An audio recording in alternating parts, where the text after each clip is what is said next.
All right, everybody. Now that we've talked about our rules of electron configurations, and remember those were Aufbau, fill from bottom. Those were Pauli exclusion principle, 2 arrows per line, and then 3 was Hund's rule. And that was spread out electrons before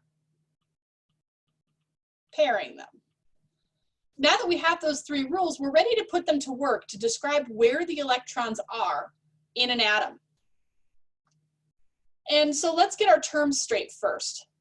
An electron configuration is just a list of all the electrons in an atom. So nitrogen has 7 electrons on the periodic table, and you notice that there are 2 and 2 and 3 as my superscripts, right? 2 plus 3 equals 7. All right, so superscripts equal orbital occupancy.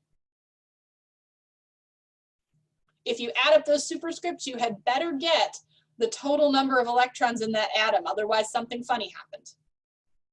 We can break those down a little bit. Sometimes we like to take away the full shells, right? So we get rid of complete N shells. So all of the ones were full, and so what we did was we substituted the nearest noble gas behind it. So that's helium, and I'll show you how to do that in a little bit. An orbital filling diagram is a little different from an electron configuration, right? In an electron configuration, we list the orbitals and tell you how many electrons are in them. In an orbital filling diagram, we make lines for each orbital, right? 1 line per orbital, and then arrows are electrons.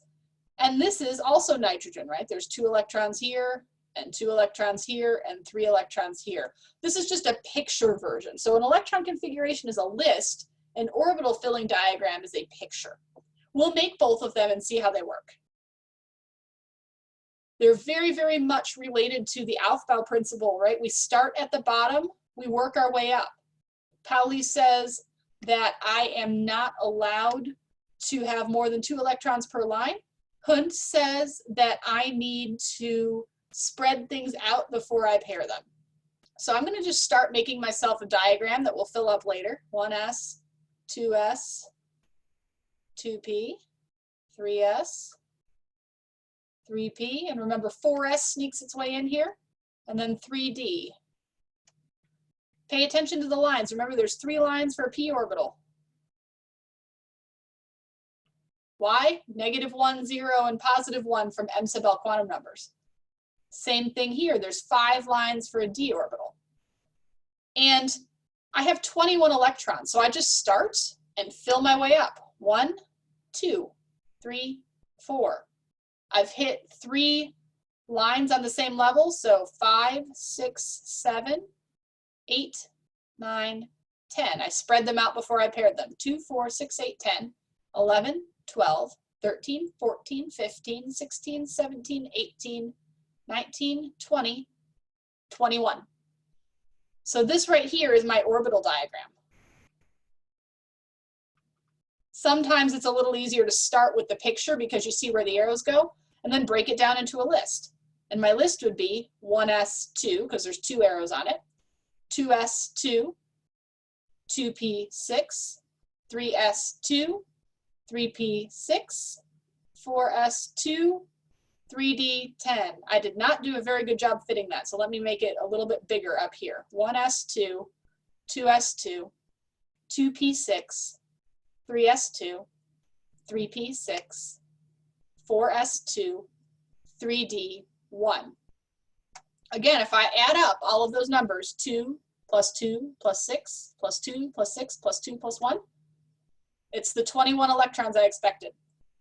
If I'd like to abbreviate it, what I do is I notice on the periodic table that this right here is a noble gas, right?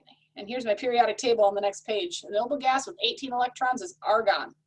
So The condensed version of this is AR 4S2 3D1. If I don't tell you in class which one I want, either is fine. You can give me the full list or the condensed list. But if I say condensed, give me condensed. If I say full, give me full. Start at the bottom, fill your way up. That's how they're related to Aufbau. The really nice thing about it, though, is that Aufbau is directly related to the periodic table. So let me show you the nice shortcut. Here's the deal. You remember that it was 1s and it could fit 2 electrons.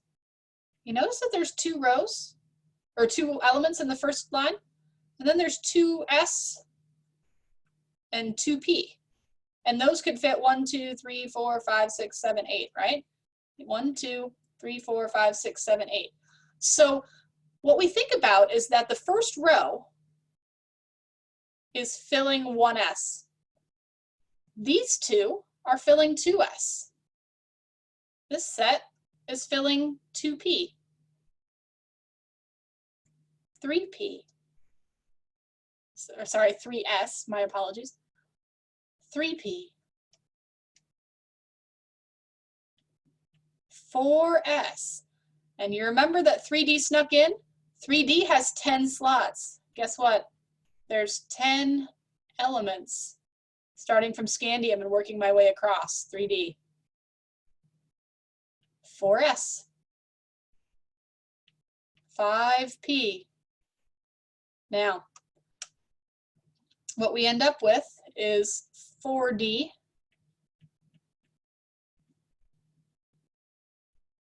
and back to 5p, 6s, 4f, and then we tail back around. Here's my 5d. This is why there's a little star and the little double star. These two series, the lanthanide series and the actinide series, actually slip in that part of the periodic table. They're filling f orbitals. The first one, the lanthanides, is filling f's. The actinide is filling the 5f's. And so you can take advantage of that, and you can just go along the periodic table until you get where you want to go. So cadmium, let me do a little erasing so that I can make this a little bit easier to see. So here is cadmium, element 48. Well, I have to go through the whole 1s row, so it's 1s2.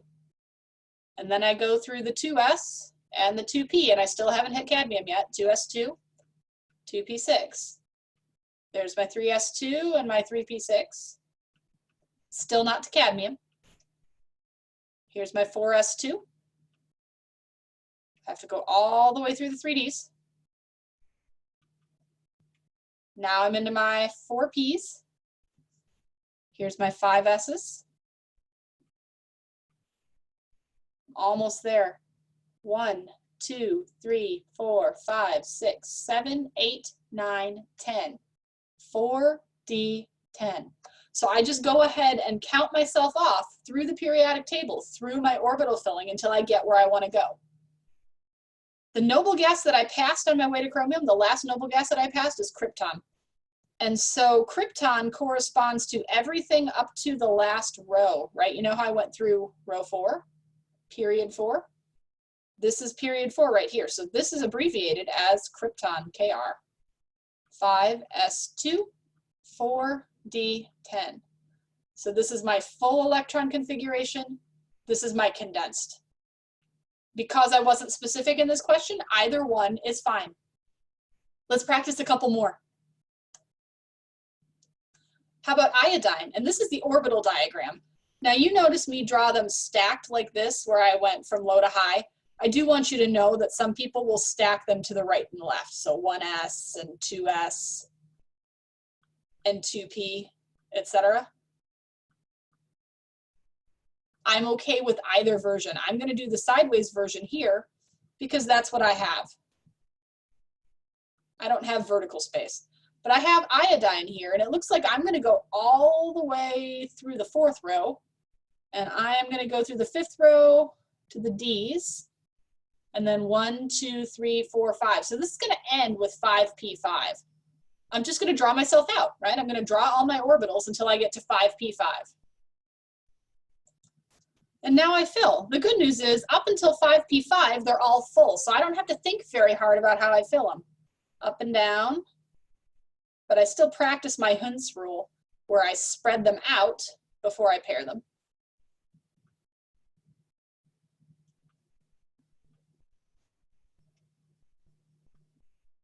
Just good practice. This was still full, but 5p5 was not. 1, 2, 3, 4, 5.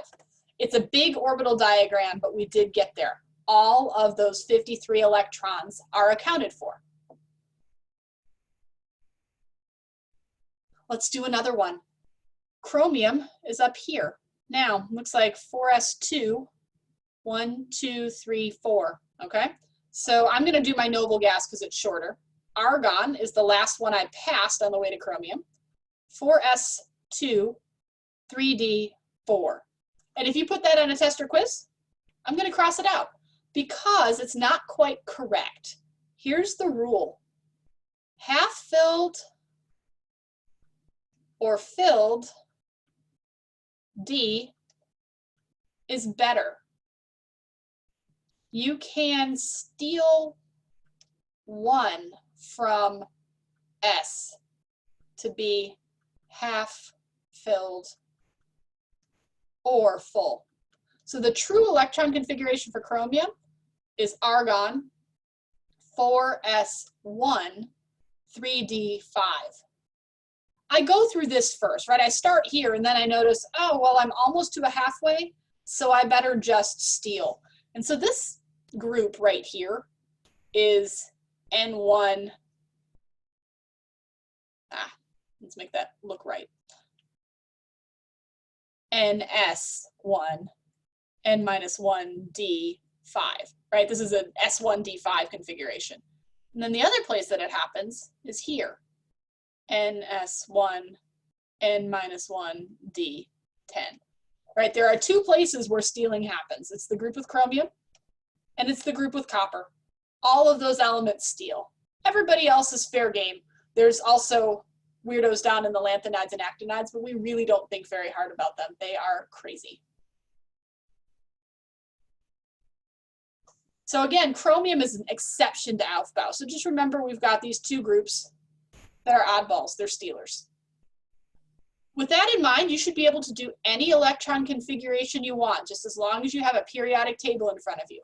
Just remember, electron configuration equals list, orbital filling diagram equals picture with arrows. A lot of people get tripped up on quizzes and tests when they forget that.